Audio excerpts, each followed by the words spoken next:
بسم اللہ الرحمن الرحیم۔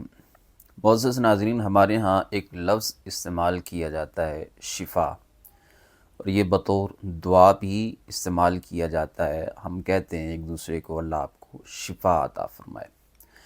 بعض لوگ اس کا درست تلفظ نہ جاننے کی وجہ سے اور نہ کرنے کی وجہ سے دعا کی بجائے بد دعا دے رہے ہوتے ہیں۔ وہ کیسے؟ اگر اس لفظ کو شفا پڑھا جائے تو اس کا معنی اور ہے، اگر اس کو شفا پڑھا جائے شین کے زیر کے ساتھ تو اس کا معنی اور ہے۔ اگر ہم شفا پڑھتے ہیں تو اس کا معنی صحت، تندرستی ہے، اور اگر ہم اس کو شفا پڑھتے ہیں تو اس کا معنی بعض دفعہ موت ہے، گڑا ہے، کنارہ ہے، جو کہ ایک بد دعا بن جاتی ہے۔ یہ دونوں لفظ قرآن مجید فرقان حمید کے اندر استعمال ہوئے ہیں۔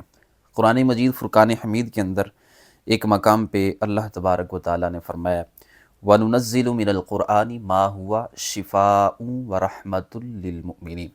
یہاں جو ہم بطور دعا لفظ استعمال کرتے ہیں شفا، صحت اور تندرستی کے معنی میں، تو یہاں اس آیہ مقدسہ میں یہ لفظ شفا استعمال ہوا ہے، اور فرمایا کہ یہ قرآن مجید فرقان حمید جو ہم نے نازل کیا ہے مومنوں کے لیے یہ سراسر شفا ہے اور رحمت ہے۔ اس کے ساتھ ساتھ ایک اور مقام پہ اللہ تبارک و تعالیٰ نے فرمایا وَكُنْتُمْ عَلَى شَفَا حُفْرَةٍ مِّنَ النَّارِ فَأَنْقَذَكُم مِّنْهَا۔ اب یہاں یہی لفظ استعمال ہوا ہے لیکن شین کے زبر کے ساتھ استعمال ہوا ہے، یہاں معنی کچھ اور ہے، وہاں معنی کچھ اور تھا۔ یہاں پہ فرمایا وَكُنْتُمْ عَلَى شَفَا حُفْرَةٍ مِّنَ النَّارِ فَأَنْقَذَكُم مِّنْهَا۔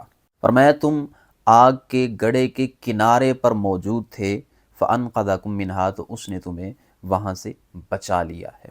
تو یہاں شفا اس کا معنی کچھ اور ہے اور وہاں شفا کا معنی کچھ اور ہے۔ تو اس کا مطلب یہ ہے کہ جب شفا لفظ بولا جائے گا تو اس کا معنی موت ہے، گھاٹ ہے، گڑھا ہے، کنارہ ہے، اور اگر شفا لفظ بولا جائے گا تو اس کا معنی صحت ہے، تندرستی ہے۔ تو جب ہم ایک دوسرے کو دعائیہ طور پہ یہ جملہ استعمال کرتے ہیں اور کہتے ہیں تو وہاں ہمیں درست تلفظ کے ساتھ اس کا استعمال کرنا چاہیے۔ ہمیں یہ کہنا چاہیے کہ اللہ آپ کو شفائے کاملہ عطا فرمائے، نہ کہ یہ بولنا چاہیے کہ اللہ آپ کو شفا عطا فرمائے۔